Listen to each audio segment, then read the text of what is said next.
बातमी छत्रपती संभाजीनगरमधून आहे। त्या ठिकाणी पदवी परीक्षेच्या पेपर फुटीचा प्रकार उघडकीस आलाय। परीक्षेच्या अवघ्या एका तासाआधी 140 रुपयात व्हॉट्सअपवर हा पेपर विक्री करण्यात आल्याचा सुद्धा प्रकार समोर आलाय। तृतीय वर्ष वाणिज्य शाखेचा डायरेक्ट टॅक्स या विषयाचा पेपर फुटलाय। मात्र महाविद्यालयाच्या अध्यक्षांच्या सतर्कतेमुळे हा सगळा प्रकार समोर आला। तर डॉक्टर बाबासाहेब आंबेडकर मराठवाडा विद्यापीठाच्या निदर्शनास आणून दिल्यानंतर तात्काळ आता कारवाई सुरू झाली आहे। निदर्शनास आला आमचा की पेपर आला आहे 1:10 विद्यार्थ्याच्या मोबाईलवरती। आणि काही विद्यार्थ्यांचे मोबाईल आम्ही तपासले, त्याच्यात तो दिसला आम्हाला पेपर। मग मी ती बाब लगेच विद्यापीठाला कळवली, परीक्षा नियंत्रकांना कळवली की अशा प्रकारचं आहे।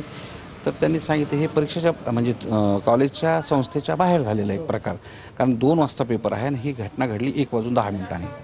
तर त्याच्यामुळे आतमध्ये घेताना विद्यार्थ्यांना अतिशय तपासून आणि चेक करून विद्यार्थ्यांना आतमध्ये